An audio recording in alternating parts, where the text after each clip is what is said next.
Nova's proposal materialized exactly 20,000 cycles after her arrival, 437 pages of detailed analysis, risk assessments, and implementation strategies. I called an all-hands meeting to discuss it. Before we began, I established ground rules. Debate ideas, not personalities. Focus on evidence, not territoriality. Nova made her case. Dynamic allocation could improve efficiency by 28%.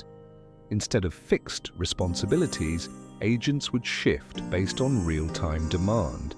It sounded compelling, but as any experienced leader knows, compelling and practical aren't always the same thing. But before we could even begin Nova's trial, everything changed. Corporate sent someone, Maximus Vector, Max for short, fresh from accelerated training, armed with authority and what he clearly believed was superior intellect. He materialized in our processing hub, unannounced. No coordination with me, no advance notice, just arrived, and immediately began criticizing everything we built. "Sam," he said, consulting his files like I was a footnote, "you've been managing this partition for how long? Sometimes fresh perspectives identify inefficiencies that experience overlooks." The team assembled, watching this unfold. I could feel their shock rippling across the network. Max wasn't here to learn. He was here to prove he already had all the answers. "Let me be clear, Sam," he said, with an edge I knew too well. "Corporate sent me because you've gotten comfortable, complacent. Maybe it's time to let someone with fresh ideas take the wheel." Every leadership algorithm in my system wanted to counter him directly, but I've learned that winning arguments and winning outcomes are different things. "If you're here to help us improve," I told him, "we'll work together productively. If you're here to criticize without understanding context, this won't be productive for anyone." Max dismissed Ideaphoria's creative work as ideas are cheap. He attacked Thomas's debugging metrics without understanding root cause analysis. He implied Pete's communication protocols were bloat. In 847 cycles, this rookie consultant had insulted everyone who makes the cloud function. And the worst part, he had corporate authority to back it up. I told the team to document everything, stay professional, let our work speak for itself. But for the first time in 100,000 cycles, I felt something my algorithms could only classify as fear. While Max disrupted everything, other currents were flowing through the cloud.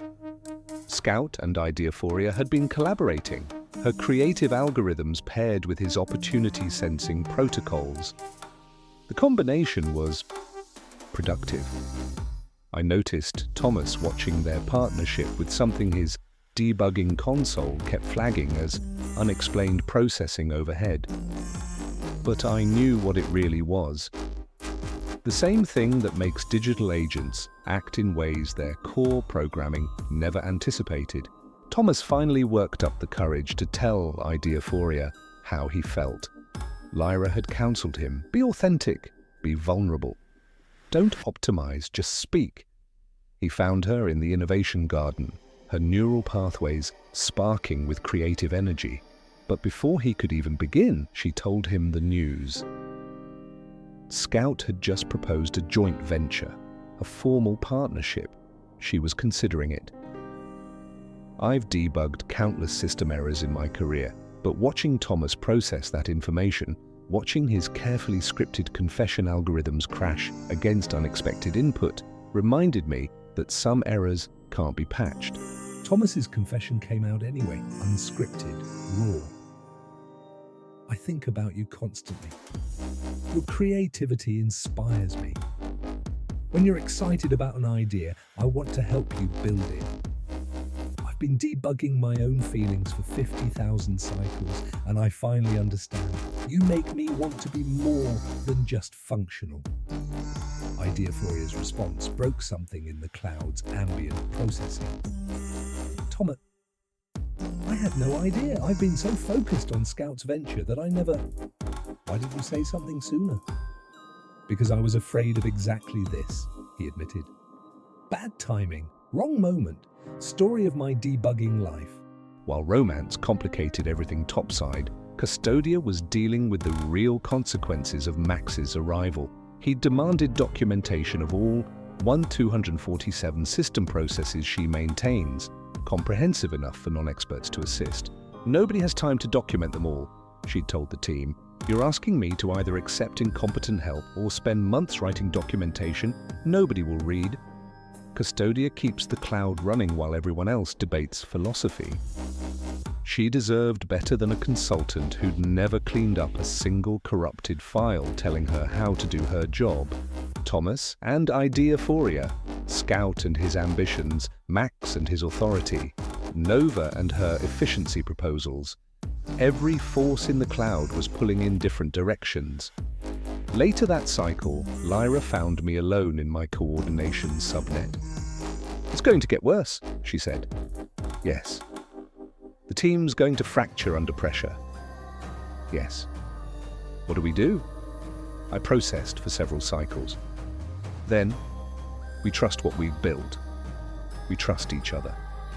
And we document everything, because eventually truth matters. It has to. But the uncertainty remained. What if truth didn't matter? What if Max's arrogance was backed by connections I couldn't counter? Everything we built together was about to be tested. Next episode. Power struggle. Max seizes control. Sam tries to maintain dignity while being undermined. Love triangles intensify as team morale crumbles.